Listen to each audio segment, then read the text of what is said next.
Hola a todos, espero estén muy bien. Mi nombre es José Roberto Gámez Mercado y el tema que vamos a ver hoy es básicamente fisiología auditiva, ¿vale? Vamos a comenzar primero por qué es el sonido. Antes de entender propiamente cómo es que el sonido despolariza células ciliadas y cómo es que se le da una transducción, hay que ver qué es el sonido. El sonido es básicamente una perturbación del aire, ¿no? en el que se están generando ondas. Esas ondas son conocidas como ondas sonoras, que son propiamente ondas del sonido. Estas ondas, cuando llegan a una superficie, van a ejercer una cierta presión, ¿vale? Y esa presión incluso a veces las hace regresar, ¿no? Como en el caso del eco, en la reflexión. Entonces, pero lo importante aquí es que estas ondas llevan una cierta presión. Ahorita retomamos ese punto. Al sonido se le pueden estudiar dos cosas. Básicamente la frecuencia y también se le puede estudiar la intensidad. La frecuencia es cuántos ciclos es el número de ciclos que hay por segundo. Ahora, ¿qué es un ciclo? Pues un ciclo, si se acuerdan de las partes de la onda, la parte, digamos, más alta es una cresta y la parte más baja es un valle. Esto sería otra cresta, otro valle. Entonces, un ciclo de una onda es, digamos, donde hay una deformación inicial, es decir, esta hasta donde se puede volver a encontrar esa misma deformación. Por ejemplo, esta cresta, ¿no? Entonces, esto de aquí es un ciclo. Y, insisto, la frecuencia es cuántos ciclos, o sea, cuántos de estos hay por segundo. Muy bien. ¿Cómo se mide la frecuencia? Se mide en hertz. Ajá. Y la frecuencia o el rango audible del ser humano es de 20 a 20.000 Hz. Sonidos por debajo de 20 Hz se conocen como infrasonidos. Y sonidos por arriba de los 20.000 Hz se conocen como ultrasonidos. Ambos son sonidos que pues ya no alcanzamos a percibir, ¿no? Ya no están dentro del rango audible del ser humano. Hay animales que, por ejemplo, como los gatos, los perros, que tienen un rango de frecuencia un poco más alto. Por ejemplo, tienen un rango de hasta 40.000 Hz. Ajá, son ultrasonidos. Incluso algo súper interesante son los delfines. Vean, pueden llegar hasta 160.000 Hz. Escuchan frecuencias ya más altas. Y ahora, podemos tener dos tipos de frecuencia. Tenemos un tipo de frecuencia alta y tenemos frecuencias bajas. Las frecuencias altas son básicamente los sonidos agudos. Y las frecuencias bajas van a ser los sonidos, pues propiamente graves. Ajá. Dicho esto, lo siguiente que le podemos estudiar son los decibeles. Es decir, la fuerza, digamos, la fuerza con la que impacta, digamos, la onda en una superficie. Si somos estrictos, decibelios hace referencia a la décima parte de un velio. Y esto, podemos hablar más del tema respecto a los velios, a los decibelios. Y es que nosotros escuchamos de forma logarítmica, pero eso ya no nos corresponde tanto. Lo que nos corresponde saber es que la intensidad, básicamente, del sonido que se mide en decibelios es con qué fuerza, digamos, pega esa onda, ¿no?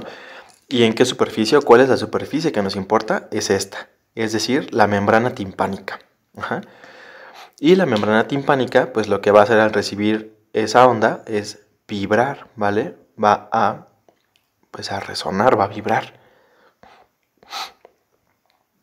Ok, entonces, nos quedamos en esta parte, en que llega la onda y por quién va a ser recogida, pues va a ser recogida propiamente por el pabellón auricular, ¿no? Y el conducto auditivo externo, ¿no? Que pues es propiamente parte del oído externo. Si se dan cuenta, se puede hacer una analogía con un embudo de esta parte del oído externo. ¿Por qué? Porque la parte, digamos, o el pabellón auricular lo que tiene de función es canalizar esas ondas para que puedan pasar por el conducto auditivo externo, que en este caso sería este.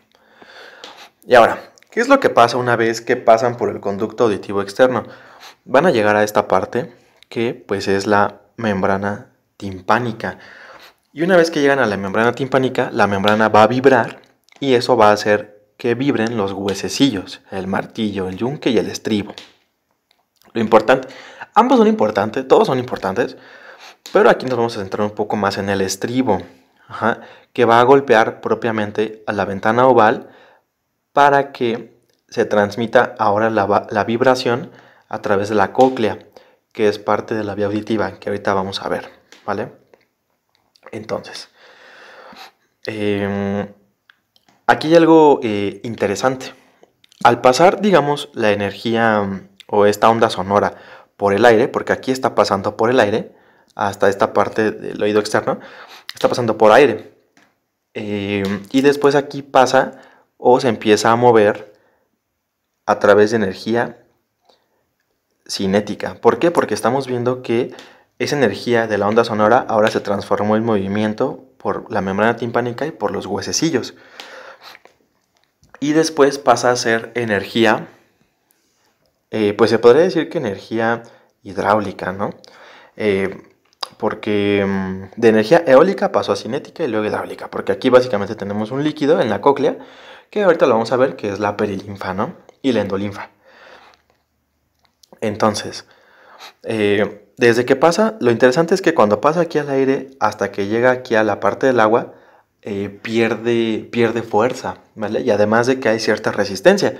Evidentemente los huesecillos y el líquido son, digamos, cuerpos rígidos, los huesecillos, ¿no? Por ejemplo, que ejercen una cierta resistencia al paso de esa energía de la onda sonora, ¿no? Entonces lo que hacen los huesecillos es que fungen como un mecanismo de palanca porque amplifican el sonido. ¿Para qué? Para que lleguen estas ondas al líquido. Ahorita lo explicamos mejor. Vamos a centrarnos en los huesecillos del oído. Entonces, quedamos que llega aquí las ondas en el aire, ¿no? En parte que primero es energía eólica, ¿no? Después es energía cinética y después podemos decir que es energía hidráulica. Entonces, aquí va a llegar con todo, con toda la fuerza, con toda la intensidad hacia la membrana timpánica, ¿no? Llega con un 100% de fuerza a los 55 milímetros cuadrados que tiene de área la membrana timpánica. Entonces, una vez que empieza a vibrar la membrana, empiezan ahora sí a vibrar los huesecillos y esto va a hacer que pues propiamente este huesecillo, el estribo, les digo que es importante, golpee a la ventana oval y ya ahora sí las ondas se transmitan por el agua, ¿no? Por la perilinfa. Pero yo les decía que había un cierto paso de resistencia, una cierta resistencia más bien. Esa resistencia se conoce como impedancia. La impedancia en un circuito eléctrico es la resistencia que hay al paso de de la energía a través de un circuito. Aquí no tenemos un circuito eléctrico propiamente, pero pues sí tenemos un circuito que debe atravesar toda esa energía de la onda sonora. Entonces, se dice que los huesecillos hacen un ajuste de impedancia y fungen como un mecanismo de palanca para hacer que se pierda lo menos posible la energía. De hecho, se dice que del 100% acá llega al 75% a la ventana oval. Y si se preguntan, ¿dónde golpea más fuerte, digamos, o dónde es el golpe, digamos, más fuerte? ¿En la membrana timpánica o en la ventana oval? La respuesta es en la ventana oval, pero ustedes dirán, ¿por qué si aquí es un 75%? Sí, es un 75%, pero vean el área que tiene la ventana oval, es un 3.2. Entonces, 3.2 milímetros cuadrados. Entonces, no es lo mismo este 75 en 55 milímetros cuadrados que en 3.2 milímetros cuadrados, ¿vale? Es por eso que el golpe es más fuerte en la ventana oval. Ahora, aquí tenemos un reflejo importante. ¿Qué pasa cuando un sonido es demasiado fuerte? Se activan dos reflejos Les puse nada más uno porque, bueno, es el principal, ¿no? Pero también hay otro reflejo que es el reflejo timpánico, que se me olvidó ponérselos. Pero pues básicamente el reflejo estapedial lo da el músculo estapedial propiamente, que de hecho se los puse aquí, ¿vale? Es el músculo estapedial. Y este reflejo, que algo curioso es que es el músculo más pequeño que tenemos, al igual que el estribo, ¿vale? Entonces, ¿qué pasa cuando viene un sonido muy fuerte? Es decir, una onda que está haciendo vibrar demasiado los huesecillos y pues por ende está golpeteando mucho a la perilinfa. Se va a activar este reflejo y el reflejo timpánico lo que hace es tensar la membrana timpánica a través del el músculo pues, tensor del tímpano. Y si se tensa, evidentemente el sonido, imagínense, al golpear una estructura más rígida, pues esta estructura rígida va a vibrar menos. Entonces va a pasar menos la energía por acá a través de los huesecillos hasta la perilinfa. Entonces va a vibrar menos. Y ahora, si nosotros vemos al reflejo estapedial, va a hacer lo mismo. Básicamente, lo que hace es sacar al estapedio, aquí al estribo, lo saca para que no esté golpeando tanto aquí en la ventana oval. Entonces, acuérdense, lo saca para que no golpee aquí tanto en la ventana oval y las ondas que estén pasando acá o la energía que esté pasando acá sea menos. Esto pues obviamente es en parte pues de protección, ¿vale? Ante sonidos muy fuertes. Se dice que es muy rápido este reflejo. De hecho, se activa aproximadamente el reflejo estapedial de 20 a 40 milisegundos. ¿Vale? Es muy fuerte. Y pues les digo, también tenemos al tensor del tímpano, pero pues participa más el reflejo estapedial. Ahora, como parte del sonido, de la audición, tenemos a la cóclea, a la parte coclear, que es ese caracol que tenemos por acá. Si nosotros contáramos cuántas vueltas, cuántos tubos tiene este caracol o esta cóclea, podríamos decir que tiene 3 tubos. Que estos 3 tubos dan 2.5 vueltas sobre un eje que está aquí, que se llama modiolo. Dan vueltas sobre ese eje. Se los voy a poner acá. Modiolo. Y si nosotros la extendiéramos o la desenrolláramos, tiene una longitud de aproximadamente 3 milímetros. Es muy pequeña, ¿vale? Y también si somos pues un poco estrictos, los 3 tubos o cómo es que van a estar orientados espacialmente. Se dice que el más anterior va a ser el tubo 1. De hecho, se dice que es el más anterior y también inferior, por lo que es anterior-inferior. El segundo, pues, es posterior, está más posterior. Y el tercero se dice que está más posterior y superior, por lo que podemos decir que está postero-superior. Ahora, si nosotros desenrollamos a la cóclea y le hiciéramos un corte, observaríamos esta estructura, en donde pues propiamente se ven 3 rampas. Estas ondas que yo les puse aquí es para que se imaginen que pues se está moviendo el líquido, ¿no? O sea, que se está produciendo ahí un sonido, ¿no? Y se dice que tiene perilinfa, endolinfa y perilinfa, ¿no? Ahorita tocamos un poco más la estructura de la perilinfa y de la endolinfa, que de todas maneras, digamos más bien de qué están compuestas, ¿no?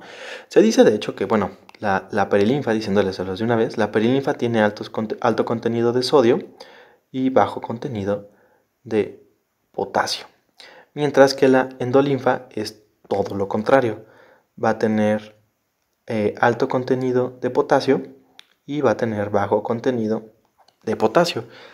De hecho, uno de los iones implicados en generar el potencial del receptor es pues, precisamente el potasio. Ahorita tocamos ese punto. Volviendo a esta parte de la división de la cóclea, tenemos 3 rampas. La primera rampa que nosotros encontramos en la parte superior es la rampa vestibular. Después tenemos a una rampa media y tenemos una rampa timpánica, ¿vale? Estas 3 estructuras se dividen por una membrana. Por ejemplo, la rampa timpánica de la rampa media se dividen por una lámina basilar, es decir, esta y esta. Y la rampa media, de la rampa vestibular se dividen por una membrana que es conocida como membrana de Reissner. Esta membrana es muy delgada,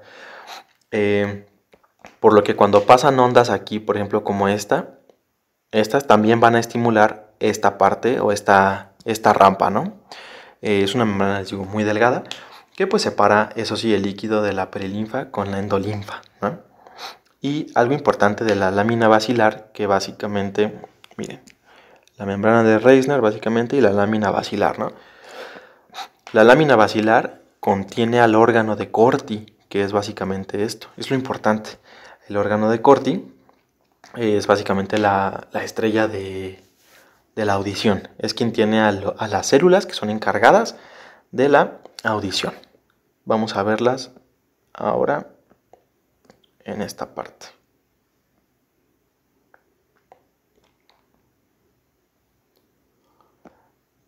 Antes de ver propiamente el órgano de Corti, les hice este esquema en el que tenemos nosotros a nuestra rampa vestibular, a nuestra rampa media y a nuestra rampa vestibular. Se podrán dar cuenta que dibujé a la rampa vestibular y la rampa media en el mismo lugar porque les digo, la membrana de Reissner es una membrana muy delgada que pues básicamente no se cuenta como parte de la división, por así decirlo, como lo es la lámina basilar, ¿no? Que es en donde se encuentra propiamente nuestro órgano de Corti. Ajá. Entonces, se puede decir que la rampa vestibular y la rampa timpánica, aquí se me fue una V, y la rampa timpánica están en contacto. Si se dan cuenta, no hay nada que las divida. Y de hecho, se conectan por esta zona que está, digamos, aquí en el extremo, que es conocida, esta zona, como helicotrema, ¿vale? En esa zona donde se conectan es conocida como una zona helicotrema. Recapitulando un poco lo que ya dijimos, aquí nosotros tenemos al estribo y recuerden que lo estaba haciendo vibrar la membrana, los huesecillos y todo, ¿no? Y que iba a golpear a la ventana oval, y aquí tenemos a la ventana redonda, y eso iba a generar vibraciones, como se ve en el esquema, y eso va a mover la lámina basilar. La lámina basilar, en su inicio se dice que es rígida, mientras que en la parte más distal, digamos, es alargada y delgada. Ajá. ¿Y esto qué tiene que, o por qué es importante? Pues si al inicio es rígida, eso quiere decir que frecuencias altas son las que la van a hacer resonar, como aquí tenemos, por ejemplo, 5000 Hz. Es una frecuencia alta que hace resonar propiamente el inicio de la lámina basilar, mientras que frecuencias medias estimulan pues propiamente lo que sería la parte media, ¿no? Por ejemplo. Y la parte distal pues los va a estimular las frecuencias bajas, ¿no? Y a lo largo de toda esta lámina basilar pues tenemos a nuestro órgano de Corti, nuestras células ciliadas, ¿no? Y dependiendo de la frecuencia en la que esté vibrando, son las células ciliadas que se van a estimular, ¿vale? Y bueno, ¿cuál es la función entonces de la ventana redonda? Pues que cuando va llegando aquí, todas estas ondas de vibración, va a llegar un punto en el que llegan a esta ventana redonda y cuando lleguen aquí nuevamente van a regresar y lo que va a hacer es que se disipe esa vibración de líquido, ¿vale? algo importante que se me olvidó mencionar es que en la rampa media tenemos una estrella vascular que es la encargada propiamente de sintetizar la endolinfa, ¿vale?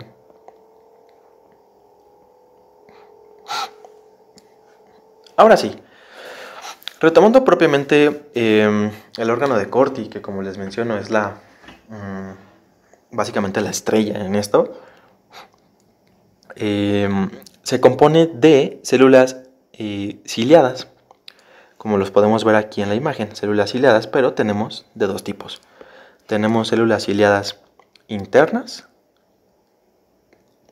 que son estas, y tenemos células ciliadas externas. Ahora, las células ciliadas internas, ¿qué es lo importante o qué es lo que podemos decir de las células ciliadas internas? Pues que son alrededor de 3.500, ¿vale? Son alrededor de 3.500 células y se dice que están en unifila.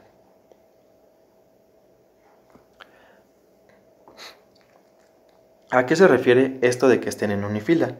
Pues como se podrán dar cuenta en el esquema, en la imagen del órgano de Corti, solamente vemos una sola célula, es decir, solamente vemos una sola fila, digamos, de celulitas. En cambio, en las células externas podemos ver que están en grupos de 3. Miren, si se dan cuenta, están en grupos de 3. Como aquí se ve en la imagen, grupos de 3. Y generalmente, de hecho, pueden estar en grupos de 3 a 5, ¿vale? Y se dice que de estas puede llegar a haber hasta 12.000. Ahora, otra diferencia que también tiene es que estas pueden llegar a medir 8 micrómetros.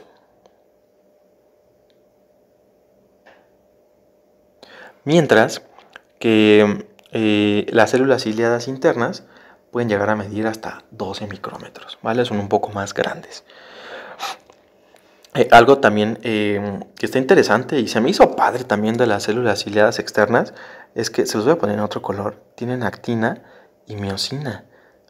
Entonces son proteínas contráctiles, ¿no? Tienen la capacidad de contraerse.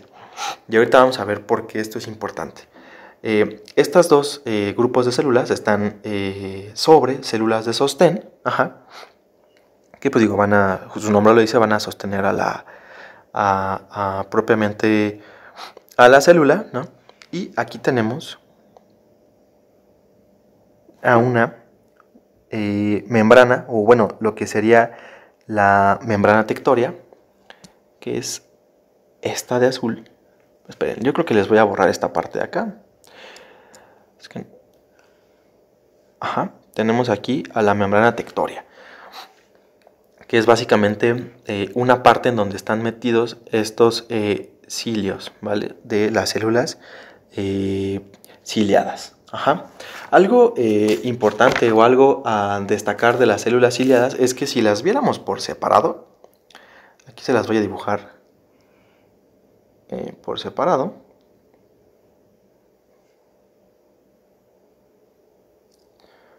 Mis dibujos no son los mejores, pero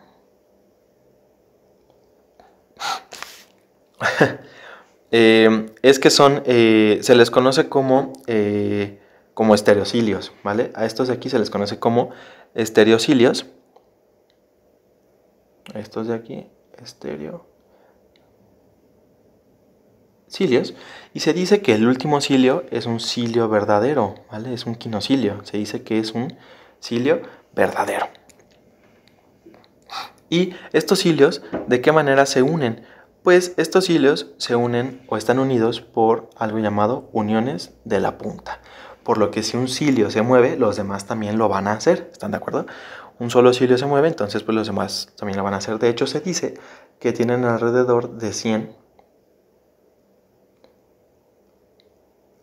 Se dice que tienen alrededor de 100 estereocilios, ¿no? Cada célula ciliada. Y ahora, volviendo un poco al tema de lo que es el órgano de Corti, como se podrán dar cuenta, o las que son las más importantes aquí, son las células ciliadas internas. ¿Por qué? Porque reciben del 90 al 95% de fibras del nervio coclear. Entonces son prácticamente las encargadas también, pues, de mandar información en la vía auditiva, ¿no? Y mientras que las células ciliadas externas, pues igual reciben fibras nerviosas, un 5%, pero su función principal básicamente es amplificar el sonido, ¿vale? Que son estas de acá, es amplificar el sonido, ¿no? Se dice que lo hacen a través de un mecanismo que se denomina, aquí se los pongo, que se denomina ajuste.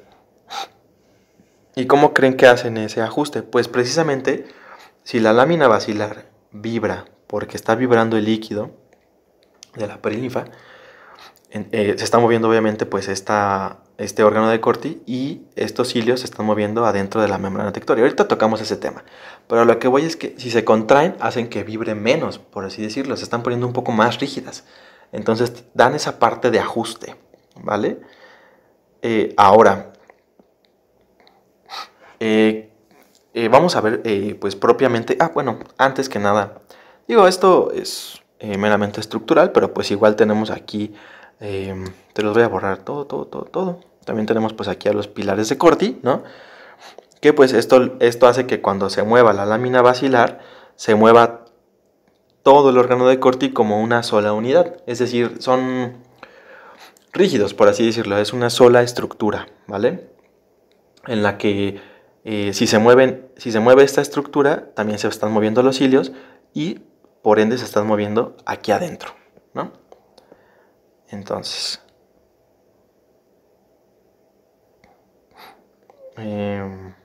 vamos a ver propiamente cómo es que se da el proceso de despolarización, ¿vale? Pues el proceso de despolarización, ¿se acuerdan que les mencionaba que tenemos unas uniones a la punta, que básicamente son estos? Aquí les puse unos hilios, digamos en grande.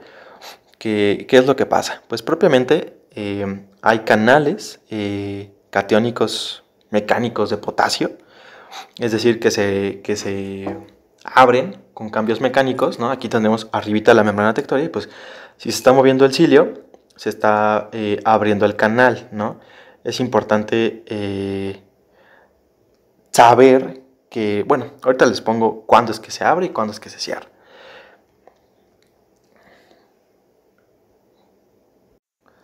Se los voy a poner en esta parte de aquí abajo. Tenemos dos estados en los que puede estar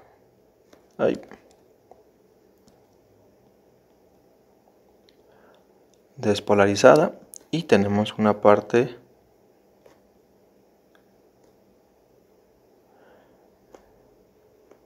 de dos en la que puede estar la célula ciliada, ¿no?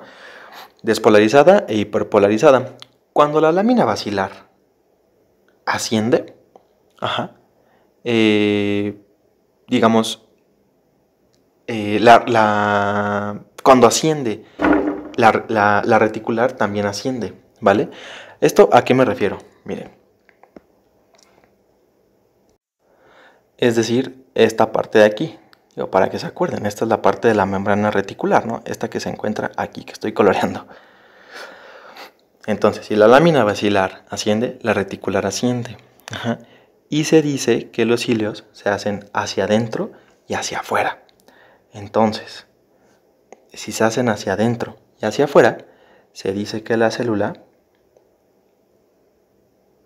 adentro y afuera, se dice que la célula se está despolarizando. Ahora, si se hiperpolariza, si la lámina basilar desciende, si la lámina basilar, es decir, esta que está aquí abajo, chicos, esta, si desciende, la reticular, es decir, esta, también va a descender. ¿Y eso qué hacen los cilios? Ok, hace que se vayan hacia afuera y hacia abajo. Y eso provoca un estado de hiperpolarización. Es decir, no está cambiando su polaridad. No se va a generar un potencial del receptor y no se va a generar propiamente un potencial de acción, ¿no? Ahora, ¿por qué ocurre esto? ¿O por qué ocurre esta parte del potencial de acción? Pues bueno, volviendo a las uniones, se puede decir que la compuerta está unida a los demás estereocilios por esos filamentos, pues esos filamentos de la unión. Y entonces ya dijimos que cuando se va a abrir o cuando la lámina basilar asciende, estos cilios, imagínense que se hacen hacia acá y esto va a jalar obviamente la compuerta, por lo que la va a abrir. Es una compuerta mecánica que va a dejar pasar el potasio. Y esto va a permitir que pues entre propiamente el potasio, ¿no? Una vez dentro el potasio va a aumentar la carga propiamente de la membrana y eso va a permitir la apertura de canales de calcio dependientes de voltaje. Son dependientes de voltaje, se llaman así porque pues justamente está cambiando el voltaje de la célula, ¿no? Eso va a permitir que pues el calcio entre a la célula y permita la liberación por exocitosis de neurotransmisores que en este caso van a ser excitatorios, que pues en este caso es el glutamato, ¿no? Que va a salir propiamente y ya va a ser, bueno, por un proceso de exocitosis, va a salir y ya va a permitir que haya una sinapsis. Es un tipo de sinapsis química, es mediada por neurotransmisor. Y esto propiamente ya va a generar pues un potencial de acción, ¿no? Que ahorita vamos a ver a dónde llega. Pero esta parte pues que acabamos de explicar es propiamente la parte del potencial del receptor. Y ahora, ¿qué pasa con ese potasio? ¿O qué pasa con que ahora entró a la célula? Debe salir. Ese potasio va a salir por estos canales, que son canales de potasio sensibles a calcio. Se van a abrir cuando entre calcio y permiten la salida de potasio. Y ahora va a volver a repolarizar la membrana, ¿no? Ahora, si vemos nosotros la parte, digamos, nerviosa o hacia dónde es que llegan estas vías,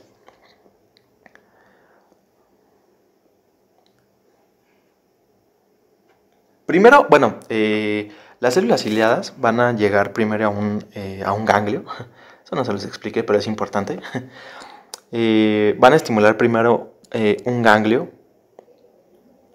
que es el ganglio espiral, es decir, en esta zona hacia donde estén mandando esa parte, digamos, del potencial, hacia donde esté empezando en el ganglio espiral, que posteriormente nos va a estar formando al nervio coclear, ¿no? Y ahora, la vía nerviosa. ¿Qué va a pasar con la vía nerviosa? Pues, bueno, va a empezar por el ganglio espiral, digamos, como se los mencionaba aquí. Aquí tenemos a nuestras células ciliadas generando el potencial de acción. Después va a llegar al ganglio espiral y después propiamente va al nervio coclear, ¿no? Entonces, esta imagen yo la saqué justamente del departamento. Es una imagen muy buena.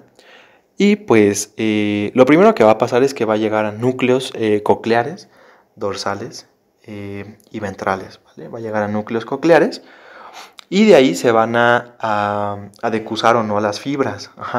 Se decusen o no, no voy a dibujar tanto aquí porque no quiero, digamos, ensuciar mucho la imagen, ¿vale? Con tantas líneas, porque de por sí pues ya hay muchas en esta parte de la vía.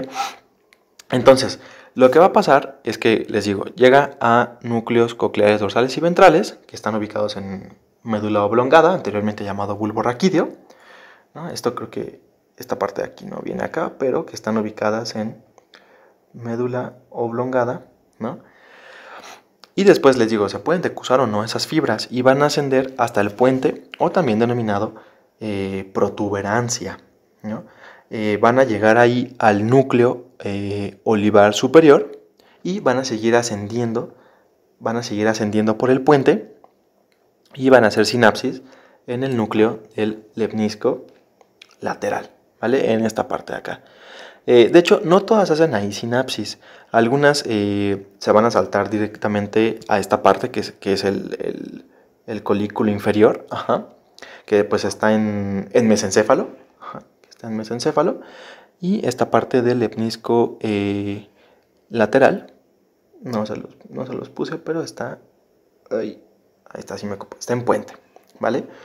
Entonces, posteriormente, lo importante de aquí es que les digo, no todas hacen sinapsis en el lemnisco, sino se saltan a la parte del colículo inferior, pero lo que sí es que todas las fibras sí van a llegar sí o sí al colículo inferior, ¿vale? Y bueno, de ahí a dónde es que van a ir. Sí, van a llegar al tálamo, como está acá, pero específicamente van a llegar al núcleo geniculado medial, al núcleo geniculado medial, y posteriormente pues ya van a llegar a lo que sería la corteza auditiva, ¿vale? Entonces, pues hasta ahorita es cómo va a llegar a la corteza auditiva. Si somos estrictos, hay 3 zonas en donde predomina digamos, la decusación de las fibras. Les voy a poner acá. La primera es en el cuerpo trapezoide. En el cuerpo trapezoide. La segunda va a ser en la...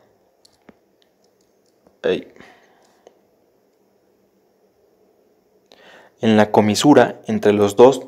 lo voy a abreviar, ¿vale? En la comisura entre los dos núcleos de los lemniscos laterales, ¿vale? Exacto. Y la tercera, en donde van a decusar, es en comisura, ajá, en comisura de los dos colículos. Ajá, entonces, pues bueno, es básicamente donde va a haber un predominio de la decusación de las fibras, o donde se cruzan esas fibras, ya sea de derecha a izquierda o de izquierda a derecha, ¿vale? Ahora, otra cosa importante es que nosotros podemos dividir, bueno, si vemos una imagen lateral del cerebro, recuerden que tenemos una corteza motora, tenemos un surco central o tenemos un surco de Rolando, ¿no? El cual nos va a dividir, pues, una parte en dos al cerebro. Digamos, la parte de más anterior, pues va a ser la parte de la corteza somatosensitiva, mientras que en la parte posterior, pues tenemos a la corteza motora, también tenemos a la corteza premotora y a la motora suplementaria, ¿no? Y algo que está, o este surco que está aquí, que es el surco lateral, ¿no? También conocido como un surco de Silvio, por debajo de este está una circunvolución, voy a borrar esto, está una circunvolución, que es esta, o giro, circunvolución o giro, pues es lo mismo. Una circunvolución que es la circunvolución temporal superior en plano pues supratemporal, ¿no? Y si lo vemos nosotros en este corte, básicamente vemos esta parte de aquí, la ponemos en esta parte, también abarca parte de lo que sería la ínsula, ¿no? Y también parte pues del opérculo parietal, ajá, en este caso, y parte del opérculo parietal. Y aquí les dibujé cómo es que se divide la corteza auditiva. Tenemos una corteza auditiva primaria y una corteza auditiva secundaria. ¿Qué son estas de aquí? Bueno, la naranja sería la corteza auditiva primaria y la parte verde es la corteza auditiva secundaria. La corteza auditiva se dice que tiene mapas tonotópicos. Ajá. Estos mapas, ¿cuáles o qué es? Básicamente son planos en la corteza auditiva que detectan diferentes tonos de sonido, ¿vale? Entonces, por ejemplo, se dice, de hecho, que la parte que detecta la baja frecuencia, digamos, o tonos de baja frecuencia, están en la parte anterior, tanto de corteza primaria como de corteza secundaria auditiva. Y los que detectan sonidos de alta frecuencia están en zonas más posteriores de esta corteza auditiva, ¿vale?